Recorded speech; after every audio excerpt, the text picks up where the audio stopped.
Let's get back to the Kings talk. Coach Alvin Gentry joins us here on the Nick Cattle Show, Sports 1140 KHTK, as the coach joins us each and every week. Coach, as always, we thank you for your time. It is appreciated. Among the all-time tough travel days, Coach, where would you rank yesterday? That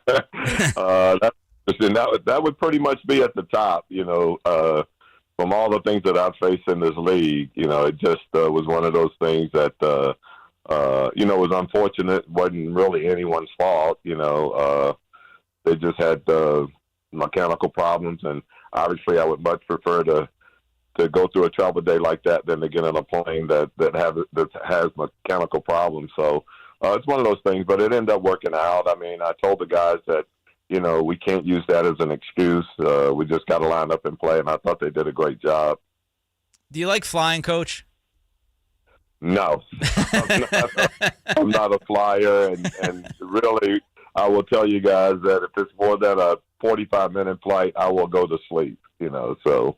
Oh, so you're lucky. You get to sleep on the plane, though. You're able to fall asleep. I can't fall asleep. I don't love flying. I am able to sleep, which is really, really fortunate for me because I do not like the travel part of it. All right. Do you have the eye mask? Do you wear eye masks on planes, or just straight out? No, I'm just a straight out guy. You give me a seat that reclines, and I'll be okay. I gotcha. Talking about the reaction from the guys last night, I talked about this at the start of the show, Coach. I thought it was a gutsy win against adversity last night for the guys, not just because of what happened in New Orleans the night before, but because of the travel situation. Were you pleasantly surprised by the energy the team came out with, given those circumstances? Well, I was a little surprised because it was really, really tough, and just remember, we have guys that's playing a lot of minutes, so for them to come out with that kind of energy, I thought it was great. And then even more so than that, Nick, I just thought, we gave up a big lead and really got behind by 4, and we just was resilient. We stayed in and made the stops when we had to, and came up with some baskets when we had to. So I was pleasantly surprised, and I thought it was a real, real good win for us, against a team that we're chasing anyway. Right. Coach Gentry with us. Is there any concern that there'll be like a hangover effect and tomorrow will be the day the guys truly feel it without getting that adrenaline shot? Or do you say to yourself, well, at least we got the off day in between, so we should be okay? Well, I think we should be okay. We have an off day in between, and, really, as far as NBA schedule and travel, we're pretty much back to normal, really. We have a day in between here. The guys have the day off to kind of recover. It's an early game tomorrow, but I think, that with the rest we'll get tonight, we should be able to line up and play. Let's talk about your guy, De'Aaron Fox. It seems like Fox has been better since the Haliburton-Sabonis deal. Coach, what have you seen from him over the last 3 to 4 weeks that has stood out to you as maybe a little bit of a change from prior weeks before the deal? Well, I just think he's in more of attack mode. He's gotten to the basket much more. And to be honest with you, playing through Sabonis have taken some of the pressure off him to always be the playmaker and making the plays. So I think it's been a relief for him to have a guy like Sabonis that we can play through and take some of the pressure off him.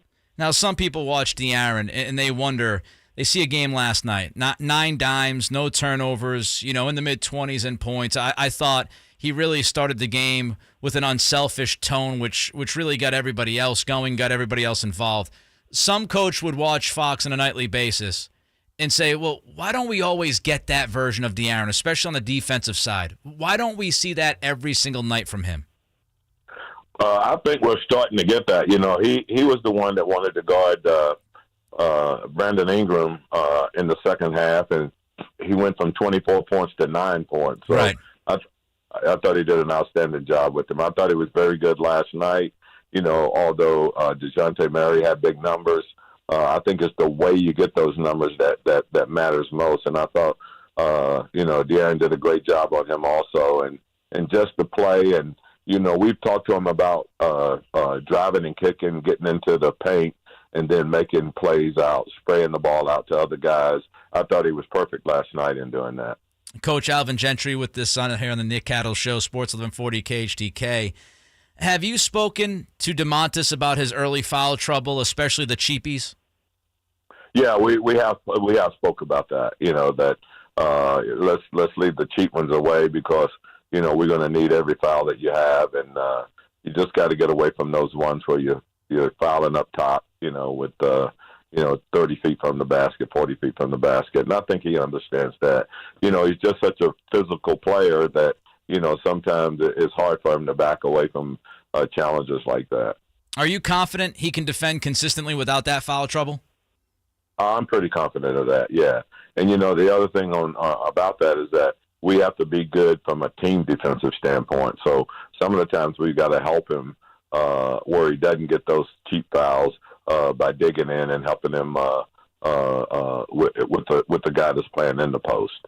Let's switch to the offensive side. What do you think of the Fox-Sabonis two-man game so far, what you've seen from those guys since the deal?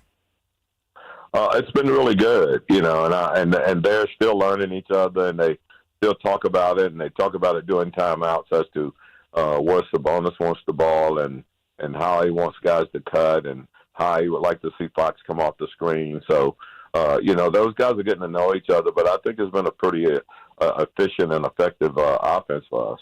One thing I look at, Coach, with both of those guys, neither guy is a great shooter. I would say that Fox from mid-range is good. He's about 47%, I think it is. From three, he hasn't been good this year, and Sabonis has struggled as well. Is that, when you look at the big picture of this team, and you say, okay, down the road, you get into the playoffs, is that a concern that the two main offensive guys are not great shooters? And even if you play the two-man game, are you concerned at all about teams maybe packing the paint and forcing these guys to shoot their way through and say, hey, look, if you can beat us making shots, then we tip the cap to you? Well, I think you may have a point there, but I guess my rebuttal to that would be if we're out and playing with the pace that we like to play with, then they're going to create shots for other people, Harrison, Justin Holiday and things like that. And I like our chances with those guys shooting the ball if they're going to try to take away everything from the paint. Just two more for you, Coach. And again, we thank you for your time as always. I was watching the post-game interview with Fox last night on TV, and he brought something up that it seems simple, but I did not even think about it. Both guys being left-handed. Does that present an extra obstacle as far as chemistry and what kinds of action you can run? Well, it's a little bit, but, we think that Sabonis is pretty good on both the posts, so we don't really worry about that. And then, as I said, De'Aaron can pretty much get the ball wherever he wants to try to get it, regardless of where they try to force him to. So we've been pretty efficient with it. And, it is different having, a left-handed post guy and a left-handed point guard, running pick and roll because, the way you want to go, does that make it tough for Sabonis as a roller, or does it make it tough for Foxy coming off on the opposite side where he would usually be coming off on? So, but I think they've done a pretty good job of it. And like I said, I think, it's still a lot of things that we've got to learn about each other.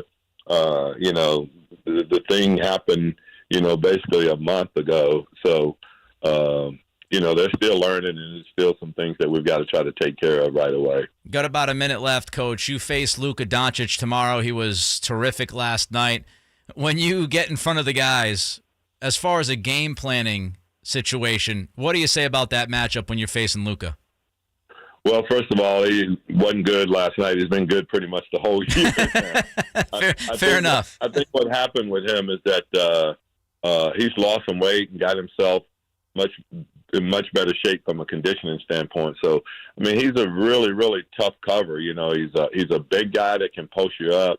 Obviously, he can shoot the three.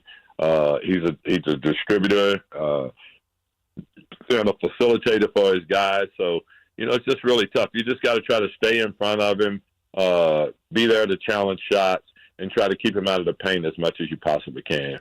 Great stuff, Coach, as always. Good luck tomorrow. Safe travels, especially given what happened to you guys yesterday, and we'll talk to you next week. All right. I appreciate it. Bye-bye. Thank you. There goes Coach Gentry. Interesting answer about both guys not being great shooters, I thought, right? He didn't necessarily disagree that teams will